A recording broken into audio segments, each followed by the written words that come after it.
अभी एक मामला सर हमारा रतनपुर का हुआ है। हाँ। समाधान यात्रा करने की क्या जरूरत है सर? आप वहां बैठे रहिए, हम लोग बताते रहेंगे।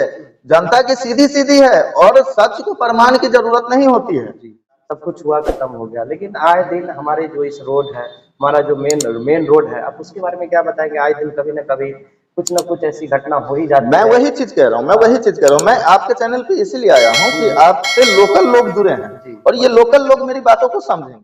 आई am Anand Agarwal, welcome to Agarwal success talk. दोस्तों, फिर से मैं आज अपने नए मुद्दों के साथ अपने अग्रवाल सक्सेस टॉक पे फिर से आ चुका हूँ, एक नए चेहरों के साथ, एक नए लोगों के साथ, जो बहुत ही अच्छा सब कुछ रहा, बहुत अच्छा सफर रहा हमारे हर चीज़ का, चाहे इलेक्शन हो, चाहे वो बच्चों का परीक्षा हो। मैंने हर चीज़ के लिए मैंने बच्चों के सपोर्ट से हो या पब्लिक का सपोर्ट हो, मैंने हर जगह पे अपना योगदान दिखाया कि किस तरह से हम सक्सेस की तरफ कैसे जा सकते हैं। तो कहीं ना कहीं बहुत ही अच्छा रहा जब हमारे भैया मोनू भैया, शायद आप लोग इनके फेस को जरूर से जरूर जानते होंगे, आप अगर कभी इनको अगर देखे होंगे तो इनका भी इच्छा था कि नहीं, मैं अग्रवाल सक्सेस पे आऊँ और बहुत अच्छा सब कुछ जीत हुआ, हर चीज़ हुआ। पंचायत भरवाड़ा में जो भी प्रत्याशी जीते हुए थे, हर चीज़ को मतलब सब जनता का जो आशीर्वाद था वो सब कुछ अच्छा गया।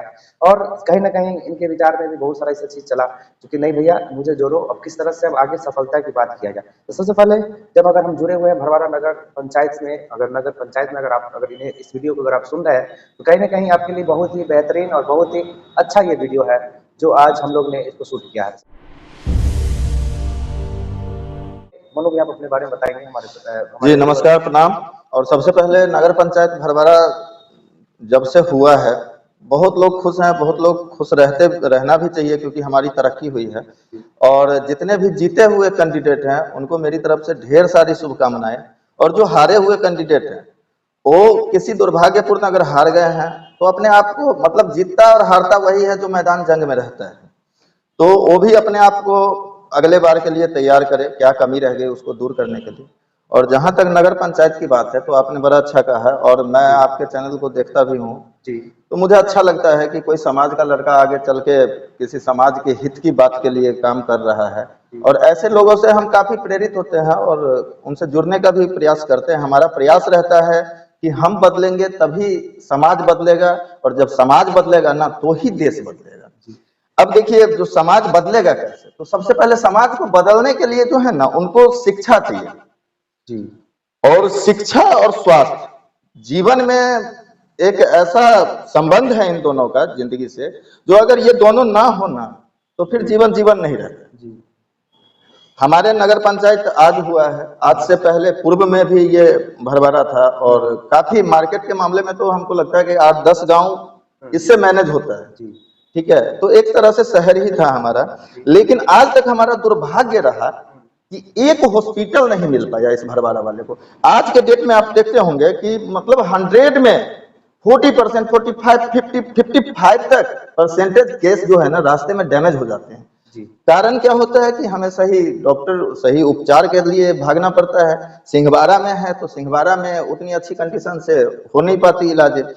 अच्छा, दूसरा हम शिक्षित जब शिक्षा की बात करते हैं तो आपने देखा होगा अभी एग्जाम चल रहा है और एग्जाम में यूट्यूबर सब जब पूछते रहते हैं उनसे कि किसी बच्चे से पूछा है कि इसका जल का ये क्या होता है, तो हाँ तो उन्होंने वाटर बताया, समझ रहे हैं। अब इससे आप परिकल्पना कर लीजिए कि हमारा समाज किस तरफ जा रहा है। एक तरफ हम विश्वगुरु बनने के चक्कर में हैं, दूसरी तरफ हमारी सरकारी संस्थाओं में इतनी अभाव है कि आप एक सरकारी हॉस्पिटल जो घरदौर पे आपने देखा होगा उसमें भी रास्ता नहीं है। मैं ये नहीं कहता, अब बड़ी खुशी की बात है जो नए चेहरे आए हैं, नए लोग काम करेंगे और ये हॉस्पिटल अस्पताल इन सबको बनाना कोई गांव के मुखिया के अंदर ही होता है ऐसा नहीं है। लेकिन माननीय विधायक, माननीय मंत्री, हमारे क्षेत्र के माननीय मंत्री भी रहे हैं जीवेश जी, अगर ये लोग जो पूर्व में भी रहे हैं हम उनके बारे में भी कह रहे हैं, जैसे विजय मिश्रा जी रहे हुए थे, ऋषि मिश्रा जी रहे हुए थे, आज उन लोगों ने थोड़ा हमारे समाज के लिए सोचा होता तो आज हम इस पौधान पे नहीं होते। आज आपने देखा होगा कि स्कूलों की सिर्फ संख्याएं जो है ना, स्कूल में क्या किया गया है कि 5वीं तक की स्कूल को सीधा 12वीं तक का कर दिया गया है, 8वीं तक का कर दिया गया है। अच्छा ठीक है, दूसरे क्या है कि आप एक चीज नोटिस करते होंगे कि किसी भी चीज को जब आप देखते होंगे, आप समझिए इस पॉइंट को कि जिस स्कूल को 12वीं तक कर दिया गया है अच्छा, वहां के हेडमास्टर तो वहां के मास्टर को भर्ती नहीं कर सकता, नहीं, वहां के वो तो ऊंचे पदाधिकारी को बताएंगे, उनके अधिकारी अपने अधिकारी को बताएंगे, लेकिन 12वीं तक के स्कूल में आज किरानी तक नहीं है। जी, आप मास्टर से बोलिए तो कहेंगे कि सर हम क्या करें, हम भर्ती कर दे क्या। और जो हैं, मैं ये नहीं कहता 100% गलत है, जी, जो हैं वो सही से अपना काम नहीं कर रहे हैं। जी, बच्चे आप देख लीजिए सरकारी स्कूल में, और कई जगह आपने देखा होगा कि कई लोग कैमरा लेके भी घुसे हैं। दूसरा, मैं इस समाज में सबसे बड़ा शोषण ये होता है कि जब आप किसी चीज के लिए आवाज उठाओगे ना, तो जो इसमें मलाई खाने वाले लोग होते हैं, मलाई खाने का मतलब जो राजनेताओं के चमचागिरी या दिस दैट करने वाले लोग हैं, वो क्या करेंगे कि वो चाहते हैं कि पहले ये रुके, जी, अगर आप उनसे नहीं रुके तो आप पे झूठी मुकदमा दायर करवा देंगे, हाँ, आप पे कुछ ना कुछ ऐसा ललचन लगा देंगे कि आप उसमें उलझे रहो, आप उनकी बातों को करो ही मत। सबसे पहले पॉइंट समझना हमें यह है कि हम ये नगर पंचायत हो गया, इसको अगर हम दिल्ली नाम रख देना, नाम किसी का सरस्वती होने से वो सरस्वती हो गई है, नहीं हुआ है ना, कर्म उसका होना चाहिए। आज मान लीजिए कि शिक्षा मंत्री है बिहार में, शिक्षा मंत्री बहुत बेस्ट से बेस्ट काम कर सकते हैं, ठीक है, ये काम हमारा आपका नहीं है कि सरकारी स्कूलों में जाके मास्टर भर्ती करना, ये शिक्षा मंत्री का काम है कि आप उस चीज को, आज मुख्यमंत्री जी समाधान यात्रा पे निकले हुए, बड़ा दुख होता है कि जिस राज्य का राजा इतने साल मुख्यमंत्री रहा और आज उनको ये नहीं पता है कि जनता की समस्या क्या है। जनता की भैया अगर समस्या मुख्यमंत्री जी तक मेरी आवाज अगर जाती हो, तो हम तो ज्यादा सर इंजीनियर डॉक्टर तो है नहीं, लेकिन समाज सेवी जरूर हैं, तो हम उनसे सीधा समाधान यही कहेंगे कि आपके सामने है सर, समाधान अगर आपको करना है तो सबसे पहले शिक्षा का समाधान कर दीजिए। सड़क तो ठीक है, मैं ये नहीं कहता कि नीतीश जी जब से आए हैं काम नहीं किए, बहुत अच्छा काम इन्होंने किया, सड़क बनवाया, लाइट का कोई पता नहीं रहता था, इन्होंने बिजली दिलवाया, ठीक है, लेकिन फिर इन्होंने जब नल जल योजना की बातें की ना, तो उसमें पूरा घोटाला हुआ। मुख्यमंत्री जी को चाहिए जो आज समाधान यात्रा में जब घूम रहे हैं तो उस नल जल की भी खोदाई कर लेना। दूसरा कि एक तरफ आप गरीबों को आवास देते हो और दूसरे तरफ उस गरीब से जाके, कभी आप मुख्यमंत्री जी समाधान यात्रा में कोई आपसे ये भी पूछ सकता है कि कभी किसी गरीब से पूछना कि बगैर उससे घूस लिए काम हुआ है क्या। और मैं मानता हूं कि आपका प्रोटोकॉल है, लेकिन उन अधिकारियों से भी कहिए, क्या होता है कि एक तरफ आपके सर में पेन हो रहा है, ठीक है, और दिक्कत आपके सर में है, लेकिन इलाज हम पैर का कर रहे हैं, तो वो जो है ना, वो हमको सर तक या तो हम पहुंच नहीं पा रहे हैं, या तो हम अनट्रेन डॉक्टर हैं, नहीं तो हम पहुंचना नहीं चाह रहे हैं। अब हम बात करते हैं, मैं ये जनता से कह रहा हूं, ये मैं मुख्यमंत्री या किसी अधिकारी से नहीं, ये मैं अपने नगर पंचायत के जनता को कह रहा हूं, इसलिए कह रहा हूं कि हम अगर अच्छे संदेश देंगे ना इस गांव से दूसरे गांव वाले को, तो दूसरे गांव वाले भी बढ़ चढ़ के इसमें हिस्सा लेंगे।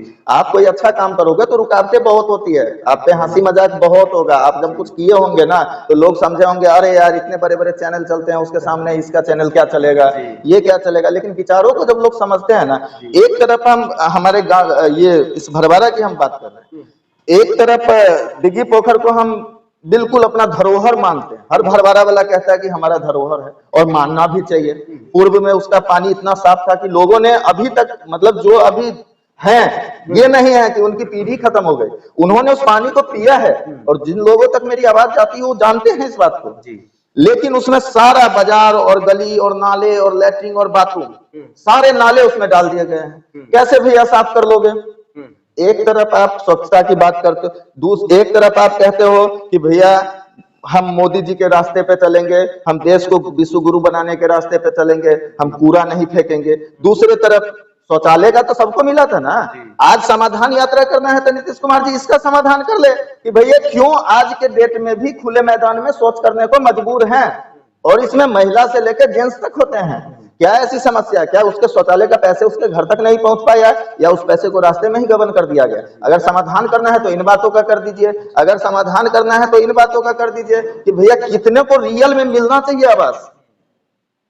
उनको आवास दिला दीजिए सर। अगर समाधान करना है तो इन बातों का कर दीजिए कि जितनी सैलरी प्राइवेट स्कूल के टीचर के नहीं होते उससे डबल होते हैं सरकारी स्कूल के टीचरों के, फिर भी हमारे सरकारी स्कूल में पेरेंट्स डालने से घबराते हैं। एक सरकारी स्कूल का मैडम, आपने देखा है कभी सरकारी स्कूल की हेडमास्टर अपने बच्चों को स्कूल ले जाते हुए? वो पहले प्राइवेट स्कूल में छुड़वाती है अपने बच्चों को, या तो खुद छोड़ती है या तो किसी के माध्यम से छुड़वाती है और फिर पढ़ाने इसमें आती है। क्यों भैया?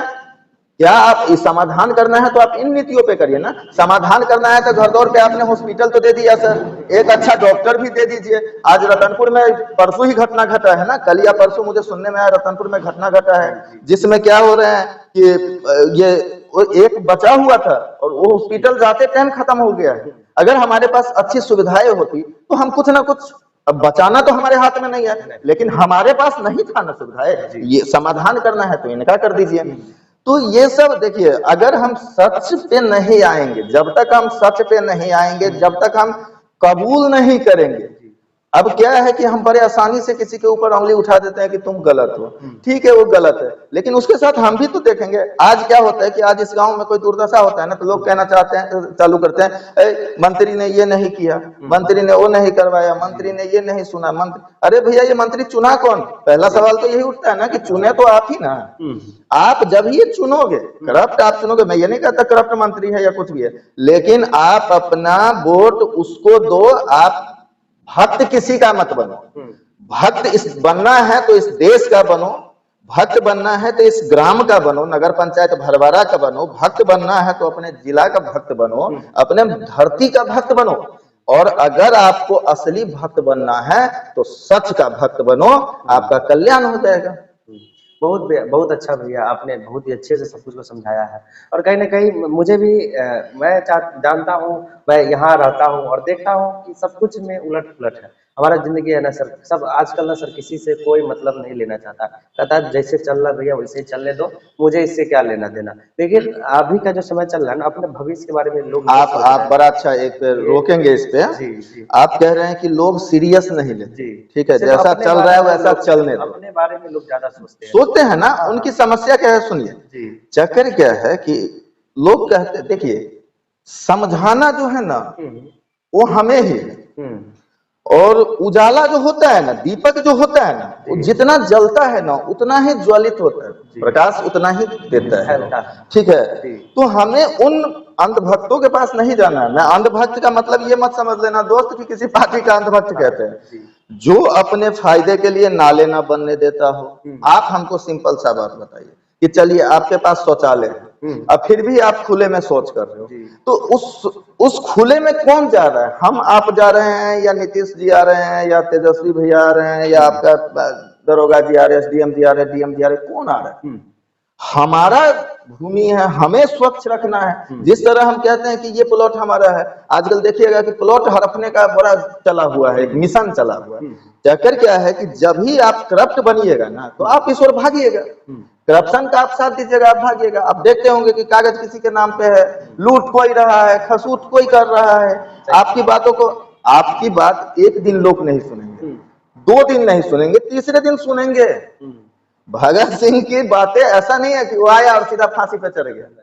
उसने समझाया कि देखो तुम नरक में जा रहे हो, अगर तुम अभी भी अपने आप को नहीं सचेत किए ना तो तुम कहीं के नहीं हो। सही बात, ठीक है। और अगर हमको सुंदर बनना है और स्वच्छ बनना है तो सबसे पहले हमारी जो कमियां हैं उसको हमें दूर करना है। हमें खुद से कहीं कूड़ा नहीं फेंकना है, हमें अपने घर में डस्टबिन रखना है, हमें थैली लगा के रखना है। कौन हमें गंदा कर जाएगा? दरभंगा वाला आएगा कूड़ा फेंकने यहाँ, सिंघवाड़ा वाला आएगा कूड़ा फेंकने यहाँ। अपने गांव के लोग ही गंदा करते हैं, अपने गांव, अपने समाज के लोग। और उन समाज को हमारा आपका कर्तव्य बनता है कि सही रास्ते पे ले जाना।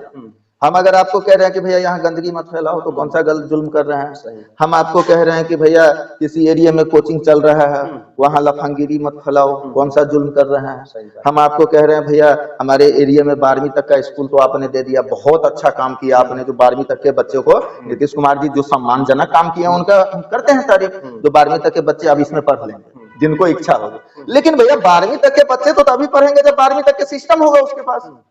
सही बात। 12वीं तक का सिस्टम होगा तभी पढ़ेंगे। इस चीज को तो समझना होगा। इस चीज को तो समाधान यात्रा में, अभी समाधान यात्रा में कोई स्याही फेंक रहा है, कोई कुछ कर रहा है, कोई कुछ कर रहा है, कोई कह रहा है सर अधिकारी नहीं मिलने देते हैं, कोई कह रहा है। आज के डेट में आप देख लीजिए कि आईपीएस में लड़ाई चल रही है। तो आम जनता का क्या होता होगा? एक आईपीएस ट्वीट करता है कि हमको गाली दिया जाता है। अब इससे अंदाजा लगा लीजिए कि मतलब अधिकारियों, आप अभी आपने देखा होगा कि सुधार मंत्री सुधाकर सिंह जो है, उन्होंने इस्तीफा देना पड़ा उनको। उन्होंने कह दिया कि भैया हमारे सिस्टम ऐसे। अब सोचिए कि जिस सरकार में आप मिनिस्टर हैं, मिनिस्टर कम बड़ा ओहदी तो नहीं है, और उसको अगर आके बयान देना पड़ रहा है इस तरह का, तो कुछ ना कुछ तो है। आप हमें अभी क्या है सुनिए, अभी हम लोग क्यों नहीं वैल्यू देते हैं